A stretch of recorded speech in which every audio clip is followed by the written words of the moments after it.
UGC act जिसको लेकर सवर्ण समाज लगातार आंदोलन कर रहा है और उसका नेतृत्व आप कर रहे हैं, किस तरह देखते हैं जयपुर की भूमि पर भी यूजीसी एक्ट के खिलाफ विरोध प्रदर्शन? सवर्ण समाज में बहुत आक्रोश है कि उनके बच्चों को जन्मना अपराधी घोषित किया जा रहा है।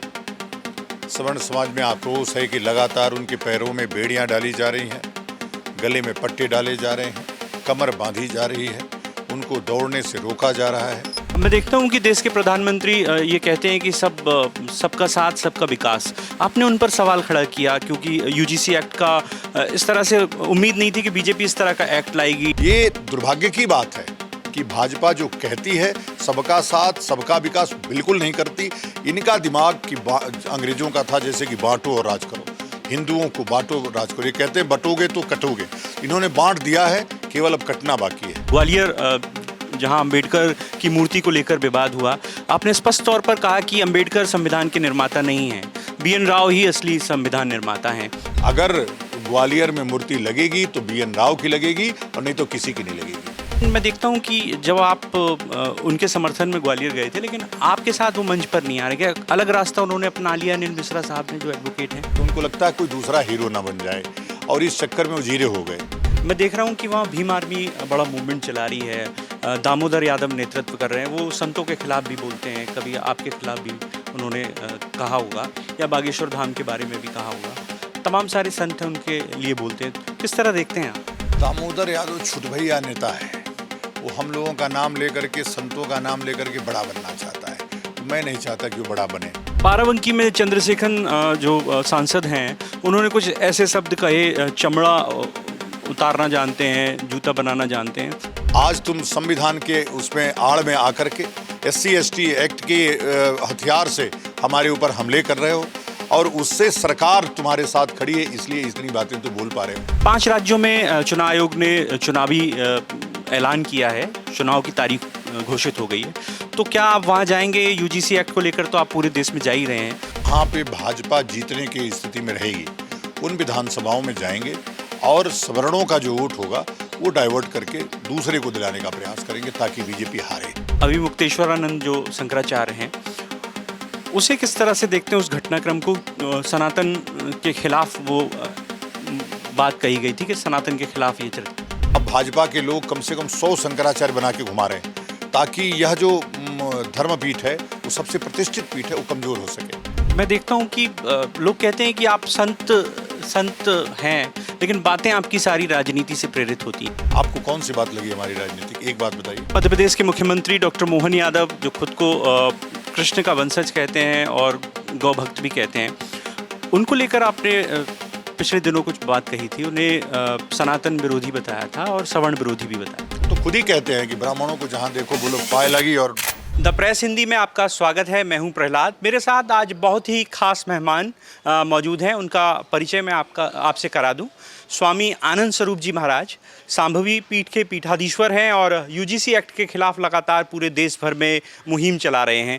हम बात करेंगे और जानेंगे कि आखिर उनका आंदोलन किस तरह से पूरे देश में चल रहा है। स्वामी जी, आपका बहुत स्वागत है द प्रेस हिंदी में। यूजीसी एक्ट जिसको लेकर सवर्ण समाज लगातार आंदोलन कर रहा है और उसका नेतृत्व आप कर रहे हैं, किस तरह देखते हैं जयपुर की भूमि पर भी यूजीसी एक्ट के खिलाफ विरोध प्रदर्शन? देखो, जयपुर तो क्रांति की भूमि है, वीरों की भूमि है, महाराणा की भूमि है, तो यहाँ तो कहना ही नहीं कैसा चल रहा है। सवर्ण समाज में बहुत आक्रोश है कि उनके बच्चों को जन्मना अपराधी घोषित किया जा रहा है। सवर्ण समाज में आक्रोश है कि लगातार उनके पैरों में बेड़ियां डाली जा रही हैं, गले में पट्टे डाले जा रहे हैं, कमर बांधी जा रही है, उनको दौड़ने से रोका जा रहा है, फिर भी इन के प्रकार दौड़ करके आगे बढ़ रहे हैं। लेकिन आज जो हुआ कि बच्चे कैंपस ही ना जाएं, अब पढ़े ही ना, यह बड़ा जघन्य अपराध है और अन्याय इतना है कि वो सर से पानी ऊपर जा रहा है। फिर सन्यासी को सड़क पे उतरना पड़ा है। अब ये लड़ाई केवल यूजीसी तक नहीं रहेगी। यूजीसी के बाद अब इसी बहाने जब सड़क से उतरे हैं हम, तो हम लौटेंगे मठ में तभी जब यूजीसी एक्ट रोल बैक हो जाएगा, SC ST एक्ट समाप्त हो जाएगा और आरक्षण भी पूरी तरह से समाप्त हो जाएगा और समतामूलक समाज बनेगा। इन भगवान जब इंसान बनाता है तो ये इसलिए नहीं बनाता कि उसको इंसान ही दंड दे, अपराधी घोषित करे। और राजा के समक्ष प्रजा उसकी सबकी समान होनी चाहिए। संविधान हमारा राजा है और राजा के समक्ष हर व्यक्ति बराबर है, यह उसके फंडामेंटल राइट में लिखा है, जिसको हम समानता का अधिकार कहते हैं। लेकिन लगातार ये चीज़ें वायलेट हो रही हैं। पहले आपने समानता का अधिकार वायलेट किया, अब जो आपने किया हमारा वाक और अभिव्यक्ति की स्वतंत्रता को वायलेट किया। आपने अहिंसापूर्वक आंदोलन करने को हमको मना किया। तो ये हमारे जो फंडामेंटल राइट्स हैं वो वायलेट हो रहे हैं। आपने स्वामी प्रसाद मौर्य को जंतर मंतर जाने की अनुमति दे दी, आपने चंद्रशेखर रावण को बाराबंकी में रैली करने की अनुमति दे दी, लेकिन स्वामी आनंद स्वरूप को आपने रामलीला मैदान पर अनुमति न दे करके हजारों पुलिस लगा करके हमको घरों में रोक दिया, कैद कर लिया। वो तो मैं फिर भी पहलवान आदमी हूँ, मैं तोड़ करके निकल आया और तोड़ करके निकल जाऊँगा। ये लड़ाई अब आर पार की है, स्वाभिमान की है, न्याय की है, ये कोई सामान्य लड़ाई नहीं है। और इस लड़ाई में आपको व्यक्तिगत महत्वाकांक्षा त्याग करके, व्यक्तिगत राजनीति चमकाने को त्याग करके एक मंच पे आना होगा, सबको एक जगह आना होगा। यह धर्म की पुनर्स्थापना की लड़ाई है। तो जब तक हम सब एक नहीं होंगे तब तक बात बनेगी नहीं। अब हम धीरे धीरे सब एक हो रहे हैं। हमने सवर्ण समाज को सवर्ण समाज समन्वय समिति बना करके सबको एक मंच पे लाने का, 36 बिरादरियों को एक मंच पे लाने का प्रयास किया है। वो प्रयास सार्थक हो रहा है, हम सब एक हो रहे हैं। मैं देखता हूं कि देश के प्रधानमंत्री ये कहते हैं कि सबका साथ सबका विकास। आपने उन पर सवाल खड़ा किया क्योंकि यूजीसी एक्ट का इस तरह से उम्मीद नहीं थी कि बीजेपी इस तरह का एक्ट लाएगी जो सवर्ण समाज के खिलाफ में होगा। देखिए, वो कहते हैं सबका साथ सबका विकास। जब हमारे पास आए हो तो उन्होंने कहा कि भाजपा ने, अरे कांग्रेस ने पहला अधिकार मुसलमानों का है कहा करके बहुसंख्यक हिंदू समाज का अपमान किया है। लेकिन उल्टा उन्होंने इसको किया। कांग्रेस ने तो बोला केवल, मोदी ने किया। सर्वाधिक लाभ इन्होंने अल्पसंख्यकों को दिया, जिसको मुसलमान कहते हैं, जिसको कि हराने के लिए ये सत्ता में आए थे। फिर इन्होंने दूसरा प्रहार सवर्णों पे किया। लगातार जो ब्राह्मणों का राजनीतिक वो था, व्यवस्था थी, धीरे धीरे भाजपा से उन्होंने हटाया, सिस्टम से हटाया। कोई बड़े पद पर आज ब्राह्मण नहीं है। इनके इतने राज्यों में एक भी ब्राह्मण प्रदेश अध्यक्ष नहीं है, एक भी ब्राह्मण प्रदेश अध्यक्ष नहीं है इनके पास। तो ये दुर्भाग्य की बात है कि भाजपा जो कहती है सबका साथ सबका विकास, बिल्कुल नहीं करती। इनका दिमाग कि अंग्रेजों का था, जैसे कि बांटो और राज करो, हिंदुओं को बांटो राज करो। ये कहते हैं बटोगे तो कटोगे।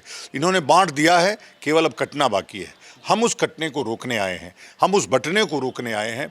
हम जो ब्राह्मण क्षत्रिय वैश्य शूद्र हैं, चारों एक परिवार है, 4 भाई हैं, चारों भाई इकट्ठा रहें, इस प्रयास को लेकर के सड़कों पे उतरे हैं। तो जो ये कहते हैं सबका साथ सबका विकास, यह एक झूठ है। और मोदी जी इस विश्व में केवल फेंकने के लिए ही मशहूर हैं, केवल झूठ बोलने के लिए मशहूर हैं। और ये सब लोग कहते हैं कि मोदी से बड़ा झूठा आदमी इस पूरे विश्व में कोई नहीं है। बाराबंकी में चंद्रशेखर जो सांसद हैं, उन्होंने कुछ ऐसे शब्द कहे, चमड़ा उतारना जानते हैं, जूता बनाना जानते हैं। इसको लेकर आपने उन्हें जवाब दिया, क्या कुछ कहा है आपने? उस शब्दावली को कैसे देखते हैं? नहीं, वो शब्दावली तो केवल चंद्रशेखर के लिए, वो दलित समाज के लिए नहीं है। और वो उनकी बिरादरी के लोग अपने पे न लें। मैं चंद्रशेखर के लिए कहा, आज तुम संविधान के उसमें आड़ में आकर के SC ST एक्ट के हथियार से हमारे ऊपर हमले कर रहे हो, और उससे सरकार तुम्हारे साथ खड़ी है, इसलिए इतनी बातें तो बोल पा रहे हो।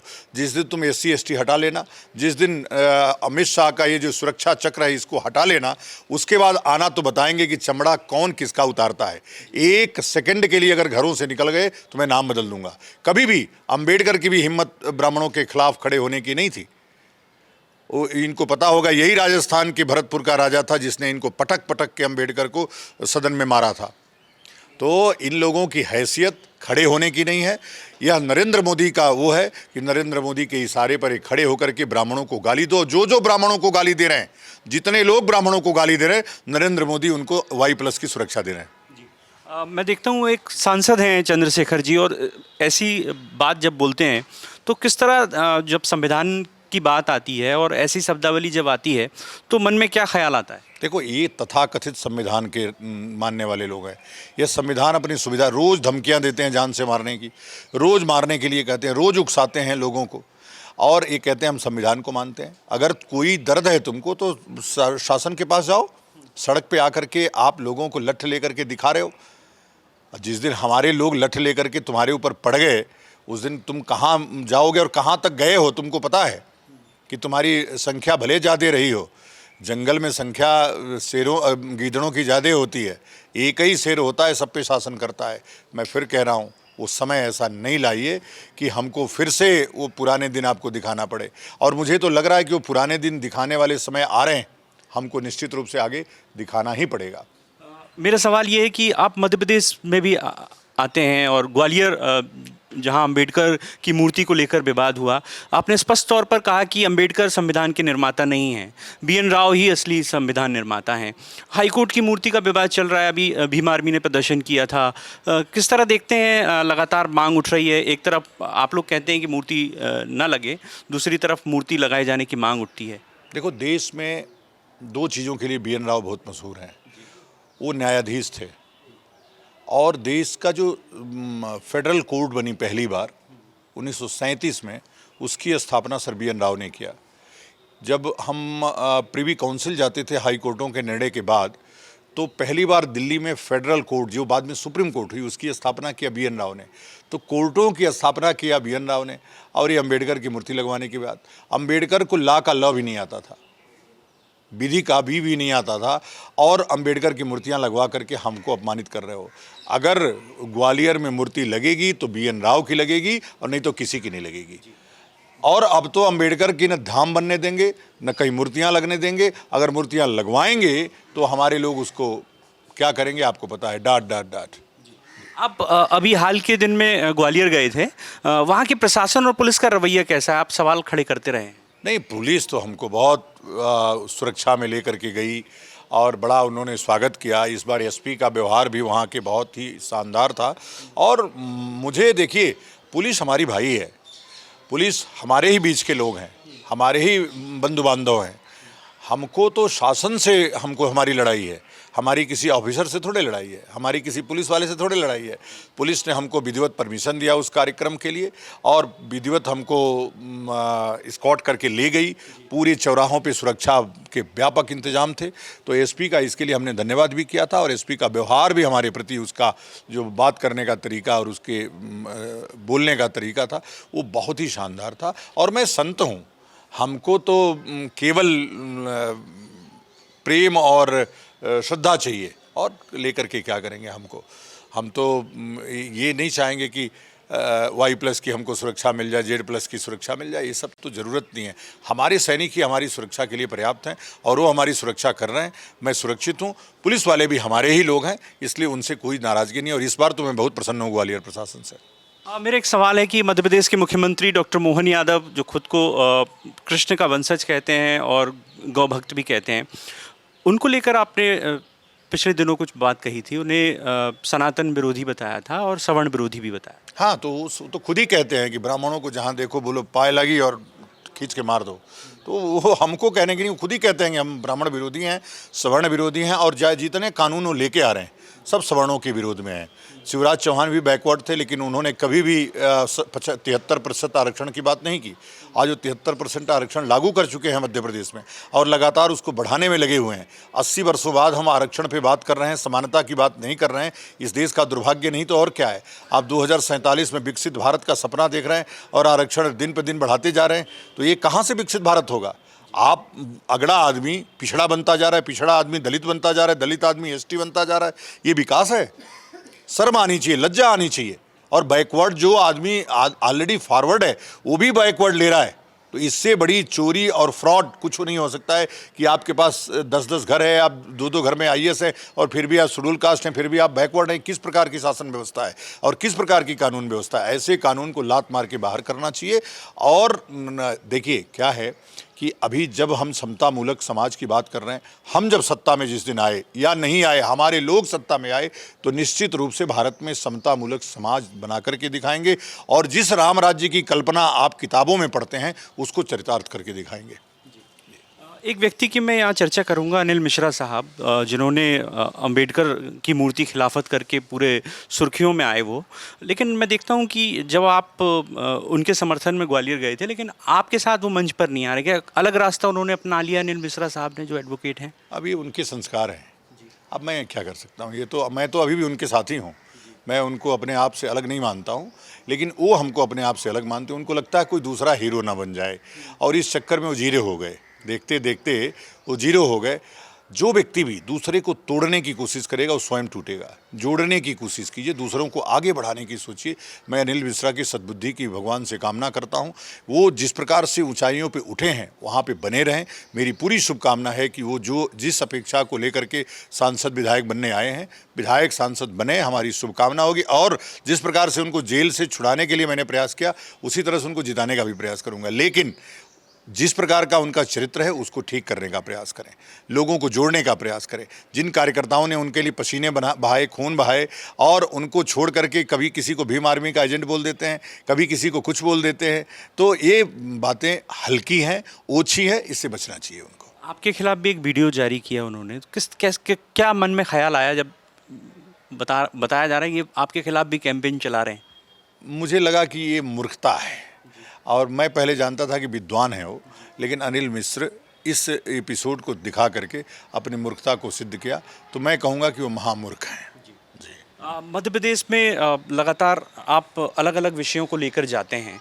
मैं देख रहा हूं कि वहाँ भीम आर्मी बड़ा मूवमेंट चला रही है, दामोदर यादव नेतृत्व कर रहे हैं, वो संतों के खिलाफ भी बोलते हैं, कभी आपके खिलाफ भी उन्होंने कहा होगा, या बागेश्वर धाम के बारे में भी कहा होगा। तमाम सारे संत हैं उनके लिए बोलते हैं। किस तरह देखते हैं आप? दामोदर यादव छुटभैया नेता है। वो हम लोगों का नाम लेकर के, संतों का नाम लेकर के बड़ा बनना चाहता है, तो मैं नहीं चाहता कि वो बड़ा बने। मैं चाहता हूँ कि वो जैसा छुटभैया, देखो जिसका जैसा चरित्र होता है उसको स्थान उतना ही बड़ा देना चाहिए। वो छुटभैया नेता है, वो जीवन भर छुटभैया नेता बना रहे, मैं यही चाहता हूँ। दामोदर एक ओछी हरकत वाला व्यक्ति है। ये अगर विधायक बन जाएगा तो सोचिए उस क्षेत्र की क्या होगी। तो ये विधायक नहीं, ये गांव का मेंबर भी नहीं बन सकता है, मैं आपको लिख करके दे सकता हूँ। ऐसे छुटभैये व्यक्ति को उसके समाज के लोग ही पसंद नहीं करते हैं। यादव समाज के लोग इसको बहिष्कृत किए हुए हैं, कोई इसको अपने घर बैठाता नहीं है। ये जा कर के कुछ वो जो जाटो समाज के लोग हैं उन्हीं के बीच में रहता, खाता पीता है। तो ये ऐसे छुटभैये नेता के बारे में चर्चा करना भी हमारी अपना अपमान है, इसलिए उसकी चर्चा नहीं करेंगे। मध्य प्रदेश में और क्या लगता है कि ये चीज़ें जो हैं वो संविधान के विरुद्ध हो रही हैं या धर्म के विरुद्ध आचरण हो रहा है? अंबेडकर तीर्थ बनाना ग्वालियर के जैसे वीर भूमि पर, यह मध्य प्रदेश का अपमान है, हिंदू धर्म का अपमान है, उस हनुमान मंदिर का अपमान है जहाँ पे लाखों लोग जाते हैं। उस भूमि को कब्जा करके वो धाम बनाया जा रहा है, तीर्थ बनाया जा रहा है, उसको हम रोकने का प्रयास करेंगे। और अगर नहीं रुका और जिस दिन हम सत्ता में आए उसको बुलडोज़र लगा के गिराने का प्रयास करेंगे। मैं नहीं चाहूँगा कि अंबेडकर का नाम इस धरा भूमि पर रहे, इसलिए कि अंबेडकर ने 22 प्रतिज्ञाएं ला करके हिंदू धर्म को तोड़ने, उसको छोटा करने, समाप्त करने की अंग्रेज़ों के साथ मिलकर के गहरी साजिश की। 5 राज्यों में चुनाव आयोग ने चुनावी ऐलान किया है, चुनाव की तारीख घोषित हो गई है, तो क्या आप वहाँ जाएंगे? यूजीसी एक्ट को लेकर तो आप पूरे देश में जा ही रहे हैं, तो उन 5 राज्यों में क्या आपका कैंपेन रहेगा? किस तरह से आप वहाँ? हम जहाँ पे भाजपा जीतने की स्थिति में रहेगी उन विधानसभाओं में जाएंगे और सवर्णों का जो वोट होगा वो डाइवर्ट करके दूसरे को दिलाने का प्रयास करेंगे ताकि बीजेपी हारे। मेरा प्रयास होगा कि उन समस्त राज्यों में बीजेपी हारे। मेरी भगवान से प्रार्थना भी होगी कि बीजेपी हारे, इसलिए कि उसने पहली बार ब्राह्मणों का अपमान, सवर्णों का अपमान, क्षत्रियों का अपमान, वैश्यों का अपमान, कायस्थों का अपमान, रेड्डियों का अपमान, नायरों का, अय्यरों का, अंगारों का, कम्मा का, नैयर का, इतने लोगों का, 36 बिरादरियों का अपमान किया है। और उनके बच्चों के साथ जो जिस प्रकार की साजिश की है वो क्षमा योग्य नहीं है, अक्षम्य पाप है। इसलिए हमने उनको क्षमा न करने का निर्णय लिया है। उत्तर प्रदेश भी चुनाव के मुहाने पर खड़ा है। अनिल मिश्रा साहब ने ये कहा है कि वो एक नई पार्टी का उदय कर रहे हैं और उत्तर प्रदेश में जो उपचुनाव है उसमें वो नई पार्टी चुनाव लड़ेगी। तो किस तरह देखते हैं एक अंबेडकर के खिलाफ और बी एन राव के को लेकर जो आंदोलन चला था, अब वो चुनाव की तरफ जा रहा है, पार्टी की तरफ जा रहा है? अभी हमको तो पार्टी बनाने की कोई जल्दबाजी नहीं है, कोई जल्दबाजी नहीं है। मैं सबसे पहले यस 4 को पूरे गांव-गांव स्थापित करूंगा। सवर्ण समाज की एकता स्थापित होगी। हम 42% हैं। जिस दिन 30% सवर्ण आकर के कहेगा कि अब पार्टी बनाने की ज़रूरत है, इसलिए कि नरेंद्र मोदी की सरकार 30% में बनती है, फिर मैं मान लूँगा कि हम अब कुछ सत्ता में जाने के लायक हो गए हैं। और जितने लोग उछड़ उछड़ करके पार्टियां बना रहे हैं, वो आज बनाते हैं और कल समाप्त हो जाते हैं, फिर चंदा मांग मांग के किसी तरह से खाते हैं। मैं अनिल मिश्रा को भी कहूँगा कि भाई अपना घर संभालिए पहले, वो ज़्यादा ज़रूरी है। घर बिगड़ रहा है आपका, मुझे पता चला है। तो आप ठीक रखिए अपने आप, जब घर बना रहेगा तभी पार्टियां चलेंगी, तभी संगठन चलेगा।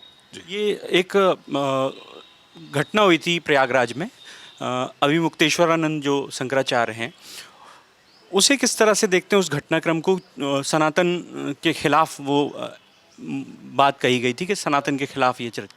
नहीं, देखिए, अभिमुक्तेश्वरानंद जी महाराज के गुरुदेव ने उनको अपना उत्तराधिकारी बनाया, श्रृंगेरी महाराज ने उनको अभिषिक्त किया, इसलिए वो शंकराचार्य हैं। और अब कोर्ट निर्णय करने वाला तो होना ही नहीं चाहिए, कोर्ट का तो हस्तक्षेप इस मामले में नहीं होना चाहिए। हमारी शंकराचार्य की परंपरा में शंकराचार्य ही शंकराचार्य की नियुक्ति कर सकता है। तो शंकराचार्य वो नहीं हैं या हैं, अब भाजपा के लोग कम से कम 100 शंकराचार्य बना के घुमा रहे हैं, ताकि यह जो धर्मपीठ है, वो सबसे प्रतिष्ठित पीठ है, वो कमज़ोर हो सके, उसको लोग फर्जी फ्रॉड कह सकें। तो धर्म पे प्रहार चारों तरफ से भाजपा ही करती है। अभिमुक्तेश्वरानंद जी चूँकि बहुत मुखर रहते हैं शासन तंत्र के खिलाफ, इसलिए बहुत मुखर व्यक्ति को अपमानित करने का प्रयास किया जाता है। 2 बार उनको अपमानित करने का प्रयास किया गया, पिछले कुंभ में भी किया गया, और इस माघ मेले में उनके साथ जिस प्रकार का अपमान, जघन्य अपराध हुआ, वह बहुत ही ठीक नहीं लगा। इसलिए, और मैं हमेशा धर्म के साथ खड़ा रहता हूँ, सत्ता के साथ खड़ा नहीं रहता हूँ। यद्यपि योगी जी मेरे बहुत अच्छे मित्र हैं, फिर भी मैं योगी सत्ता के साथ खड़ा नहीं हुआ, मैं धर्म के साथ, अभिमुक्तेश्वरानंद के साथ खड़ा था, हूँ और रहूँगा आगे भी। धर्म जब भी, जो भी, वैसे मेरी 15 वर्षों से उनसे बातचीत भी नहीं है, कोई संबंध नहीं है, संबंध खराब है, लेकिन फिर भी वह धर्म पथ पे हैं, इसलिए उनके साथ खड़ा हूँ। वह धर्म की पुनर्स्थापना, और आदिशंकर ने कहा, इन पीठों पे बैठा हुआ व्यक्ति मैं ही हूँ, ऐसा समझना, तो मैं उनको आदिशंकर के रूप में देखता हूँ। और वो सारे काम कर रहे हैं जो हमने आदिशंकर का नहीं देखा, वो देख रहे हैं। राम मंदिर का जो आज निर्माण आप देख रहे हैं, उसमें सबसे बड़ी भूमिका किसी व्यक्ति की है, तो स्वामी अभिमुक्तेश्वरानंद जी। गंगा को आप राष्ट्र नदी जानते हैं, उसमें किसी एक व्यक्ति का योगदान है, तो वो है स्वामी अभिमुक्तेश्वरानंद जी। तो जो अब गाय की रक्षा के लिए निकले हैं, जो मंदिर बनवाया, जो गंगा को इतना उद रखा, और जो आज ये गाय के लिए लड़ रहा है, उस व्यक्ति का साथ देना मेरा सौभाग्य होगा, गौरव होगा, इसलिए हम उनके साथ खड़े हैं। मैं देखता हूँ कि लोग कहते हैं कि आप संत हैं, लेकिन बातें आपकी सारी राजनीति से प्रेरित होती हैं। तो आपको कौन सी बात लगी हमारी राजनीति की? एक बात बताइए। एक मैंने कहा कि हमको पार्टी बनाने की जल्दबाजी नहीं है, ये राजनीति है। राजनीतिक आदमी तुरंत उछल के पार्टी बनाएगा, सबसे पहले लोगों को जोड़ेगा। मैं तो लोगों को धर्म पथ पे ला रहा हूँ। जो बिखरा हुआ हमारा सवर्ण समाज है, उसको एक करने का प्रयास कर रहा हूँ। जो हमारी चतुर्वर्णीय व्यवस्था, जिसको कृष्ण ने स्थापित किया, चतुर्वर्णम मया सिस्टम गुणकर्म विभाग से कह करके, उन व्यवस्थाओं को कृष्ण का काम कर रहा हूँ, एक होकर के एक करने का प्रयास कर रहा हूँ। ये राजनीति है। तो यही वास्तव में धर्म है। आपका चश्मा हमेशा राजनीति का लग गया है, इसलिए हर चीज़ आपको राजनीति दिखती है। मैं कोई राजनीतिक व्यक्ति नहीं हूँ, मेरी कोई राजनीतिक महत्वाकांक्षा भी नहीं है। और राजनीतिक महत्वाकांक्षी व्यक्ति इतना मुखर होकर के, इतना प्रखर होकर के, इतना साफ हृदय से नहीं बोलता है। उसके मन में कटुता होती है, उसके मन में हमेशा राजनीति होती है, इसलिए वो हर बात को मीठी मीठी छुरियाँ चलाता है। मैं तो बहुत तगड़ा प्रहार करता हूँ। तो देखिए, ये थे हमारे साथ संत आनंद स्वरूप जी महाराज, जिन्होंने तमाम सारी सवालों के जवाब दिए। उन्होंने कहा कि उनका जो आंदोलन है वो लगातार चलता रहेगा, और जिन राज्यों में चुनाव है वो वहाँ जाकर बीजेपी के खिलाफ कैंपेन करेंगे। कैमरामैन विजय के साथ द प्रेस हिंदी के लिए मैं प्रहलाद सेन।